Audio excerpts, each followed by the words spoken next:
জজ ফিল্ডত অন্ত পৰিল গ্ৰীষ্মকালীন ভলীবল প্ৰশিক্ষণ শিবিৰ। অন্তিম দিনা প্ৰশিক্ষণপ্ৰাপ্ত খেলুৱৈৰ মাজত প্ৰতিযোগিতাৰ আয়োজন। Champion GSA A team. যোৱা 5 জুলাইৰ পৰা জজ ফিল্ডৰ গুৱাহাটী ভলীবল প্ৰশিক্ষণ কেন্দ্ৰৰ খেলপথাৰত অনুষ্ঠিত 15-দিনীয়া গ্ৰীষ্মকালীন ভলীবল প্ৰশিক্ষণ শিবিৰ শনিবাৰে অন্ত পৰিল।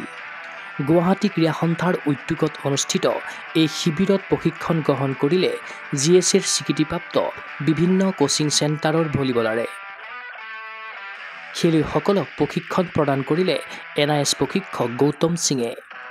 শিবিৰৰ অন্তিম দিনা খেলুৱৈসকলক 8টা দলত বিভক্ত কৰি অনুষ্ঠিত কৰিলে এখন প্ৰতিযোগিতাৰ।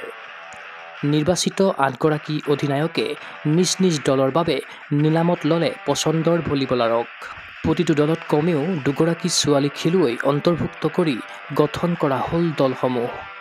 ফাইনেলৰ মহাৰণত GSA A টিমে পিন্ধিলে চেম্পিয়নৰ মুকুট। আয়োজক গুৱাহাটী ক্ৰীড়া সন্থাই চেম্পিয়ন দলৰ হাতত তুলি দিলে বিজয়ী ট্ৰফি। 15-দিনীয়া প্ৰশিক্ষণ শিবিৰত প্ৰশিক্ষণ প্ৰদান কৰি নিজৰ অভিজ্ঞতাৰ কথা ক'লে NIS প্ৰশিক্ষক গৌতম সিঙে। यात 15 डेज समर कैंप हासिल है, ठीक है। तो 15 डेज़ में मैंने इनको अपना बेस्ट दिया। अपना बेस्ट देने के बाद मुझे इनका आउटपुट भी जानना है कि मतलब मैंने जो दिया है क्या ये इन्होंने वो लर्न किया है कि नहीं। तो मैंने क्या किया कि जो 40-50 बच्चे थे उनके बीच में मैंने एक ऑक्शन करवाया 8 कैप्टन बना के। हर एक टीम में 6-6 प्लेयर 5-5 प्लेयर मैंने करवाया और उनके बीच में मैंने ऑक्शन करवा के इनके में मैंने मैच करवाया आपस में। अब मुझे इससे पता चल रहा है कि बच्चों में क्या इम्प्रूवमेंट है। मतलब इन्होंने फर्स्ट टाइम यहाँ पे खेल रहे हैं। यहाँ पे अभी पहले नहीं हुआ था। हर एक छोटे से लेके जैसे 5 साल से बच्चे लेके पूरे मतलब 20 साल तक के बच्चे सब ने पार्टिसिपेट किया है। जैसे कि आप देख सकते हैं अभी भी खेल रहे हैं, छोटे छोटे बच्चे खेल रहे हैं। तो मुझे भी अच्छा लग रहा है कि मतलब मेरा आउटकम बहुत है इनके लिए, बहुत अच्छा है। और सबने अपना बेस्ट दिया, मैंने भी अपना बेस्ट दिया। शायद ये मेरे कोचिंग कैम्प से बहुत खुश हैं। फाइनल এতিয়া হোৱা নাই মানে প্ৰথম ছেমি ফাইনেল চলি আছে টিম 5 আৰু টিম 6 মাজত। ইয়াৰ পাছত আৰু এটা ছেমি ফাইনেল হ'ব। NIS প্ৰশিক্ষক গৌতম সিঙৰ জৰিয়তে ভলীবলৰ ন কৌশল আহৰণ কৰি আত্মবিশ্বাসী হৈ পৰিল GSAৰ খেলুৱৈসকল। লগতে এনে সুন্দৰ কাৰ্যসূচী ৰূপায়ণ কৰাৰ বাবে গুৱাহাটী ক্ৰীড়া সন্থাক কৃতজ্ঞতা জ্ঞাপন কৰিলে ভৱিষ্যতে দেশক প্ৰতিনিধিত্ব কৰাৰ সপোন দেখা খেলুৱৈ ধনমণি কলিতাই। মোৰ নাম ধনমণি কলিতা আৰু মই GBCCৰে হয়।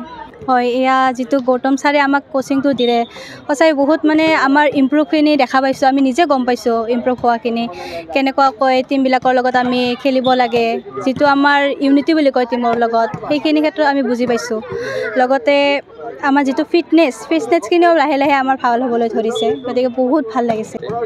মেইনলি আমাৰ ফিজিকেলি ফিটনেছৰ ক্ষেত্ৰত আমাৰ যিটো ভলীবলৰ ক্ষেত্ৰত আমাৰ মেইন হৈছে ফ'কাছ আৰু যিটো মেণ্টেলিটি আমাৰ লাগে, মানে গেমখন কেনেকুৱাকৈ চলাব লাগে, প্লাছ আমাৰ যিখিনি শাৰীৰিকভাৱে আৰু সুস্থ হৈ থাকিব লাগে, সেইখিনি ক্ষেত্ৰত আমি বহুতভাৱে মানে সহায় পাইছোঁ। আৰু গুৱাহাটী ক্ৰীড়া সন্থালৈ অশেষ ধন্যবাদ, কাৰণ এনেকুৱা সুবিধা হয়তো বহুতে পোৱা নাই আজিলৈকে। সেই ক্ষেত্ৰত আমি নিজকে বহুত সুখী অনুভৱ কৰোঁ। আমি গৌৰৱান্বিত যে GBCCৰ মই এগৰাকী খেলুৱৈ হয়। মই চাউথ কামৰূপৰ আছিলোঁ প্ৰথমে। চাউথ কামৰূপৰ পৰা মই ডিষ্ট্ৰিক্ট লেভেলটো খেলিছোঁ আৰু খেল মহাৰণ খেলিছোঁ। মই যাতে মানে হাইটটো কিমান কি লাগে মই নাজানো, তাৰ ক্ষেত্ৰত মই ইণ্ডিয়াৰ হৈ খেলিব বহুত ইচ্ছা আছে। ইফালে শিবিৰৰ অন্তিম দিনা অনুষ্ঠিত কেইবাখনো ৰোমাঞ্চকৰ মেচ উপভোগ কৰিলে অভিজ্ঞ ফুটবল প্ৰশিক্ষক বিধান দাস, GSAৰ CEO মুনিন নবিছ, উপসভানেত্ৰী অম্বা শইকীয়া, যুটীয়া সম্পাদক কাজল পল চৌধুৰীৰ লগতে কেইবাগৰাকীও বিষয়ববীয়াই। সামৰণি অনুষ্ঠানত উপস্থিত থাকি আপ্লুত ফুটবল প্ৰশিক্ষক বিধান দাস। ভাল লাগিছে বহুত ল'ৰা ছোৱালী ওলাই আহিছে আৰু এনেকুৱা ধৰণৰ হৈ থাকিলে ল'ৰা ছোৱালীৰ কাৰণে ভাল, কাৰণ ইয়াত আমাৰ কোচ অহাৰ কাৰণে টেকনিকেলি সিহঁতে বহুত বস্তু শিকিলে আৰু সেইবিলাক মই কিছুমান বস্তু মই দেখা পালোঁ, যিটো মানে আপকামিং ল'ৰাৰ কাৰণে খুব ভাল, ল'ৰা ছোৱালীৰ কাৰণে। আৰু সিহঁতৰ ভিতৰত চবতকৈ এনকাৰেজটো খুব দেখা পাইছোঁ, যে মানে চবকেইটা খুব এনজয় কৰি আছে। এভৰি ছাইডত ল'ৰা ছোৱালী যিবিলাক প্ৰেক্টিছ কৰি আছে সিহঁতেও খুব এনকাৰেজ কৰি, পৰিৱেশটো চাই ভাল লাগিছে। এই প্ৰশিক্ষণ শিবিৰৰ জৰিয়তে সমাগত আন্তঃজিলা ভলীবল প্ৰতিযোগিতাত গুৱাহাটী ক্ৰীড়া সন্থাৰ দলটোৱে ভাল ফলাফল দাঙি ধৰিব বুলি আশাবাদী GSAৰ ভলীবল সম্পাদক প্ৰদীপ শৰ্মা। আজি আমাৰ 15 দিনা যিটো কেম্প আছিল গুৱাহাটী ক্ৰীড়া সন্থাৰ দ্বাৰা আয়োজিত, এই কেম্পটোৰ আজি আমাৰ সামৰণি আজি যিটো ক্লজিং চেৰেমনি তাতে আমাৰ আজি যিখিনি ল'ৰা ছোৱালী আমাৰ ইয়াতে কোচিং কৰিছিল তাৰ পৰা তেওঁলোকে মানে 8টা টিম আজি বনাইছে আৰু তেওঁলোকৰ মাজত আজি এখন মেটচ হৈছে আৰু ইয়াৰ এই মেটচৰ পৰা মানে বিজয় টিমটো তেওঁলোকে খেলৰ পৰা আজি হেৰি হ'ব আৰু তেওঁলোক মানে এটা বঁটা এটা প্ৰদান কৰিব আমাৰ কোচে এই প্ৰচেছটো আজি সম্পূৰ্ণ কোচে হেৰি কৰিছে এইটো ল'ৰা ছোৱালী দুইটা মিক্স হৈ খেলিছে ইয়াতে ছেপাৰেট হোৱা নাই যে ল'ৰা টিম বেলেগ ছোৱালী টিম বেলেগ তেনেকৈ আমাৰ কৰা হোৱা নাই এইটো কোচে কৰিছে যে প্ৰতিটো টিমতে দুটা ছোৱালী কম্পালচৰি প্ৰতিটো টিমে ল'ব লাগিব দুটা ছোৱালী আৰু সেইকাৰণে খেলটো বেছি ভাল লাগিছে গতিকে ল'ৰা ছোৱালীৰ মাজত যিটো খেল হৈছে এইটো সকলোৱে চাইও ভাল পাইছে আৰু খেলটো খুব উন্নত মানদণ্ডৰ হৈছে গতিকে আমি আশা কৰিছোঁ যদি ইয়াৰ পৰা আমি গুৱাহাটী টিমটো আগন্তুক ইণ্টাৰ ডিষ্ট্ৰিক্টত ভাল পাৰফৰ্মেঞ্চ দিব পাৰিব আৰু তাৰ পৰা আমাৰ ল'ৰা ছোৱালীয়ে অসমক প্ৰতিনিধিত্ব কৰিব পাৰিব সেইটোৱে আমি আশা কৰোঁ ক্ৰীড়া অনুৰাগীৰ আশা ক্ৰীড়াংগনত অপ্ৰতিৰোধ্য হওক গুৱাহাটী ক্ৰীড়া সন্থাৰ অন্তৰ্গত উদিত ভলীবলাৰসকল অঞ্জনা দাসৰ সহযোগত চিন্ময় বৰাৰ প্ৰতিবেদন গুগল স্পৰ্টছ এনি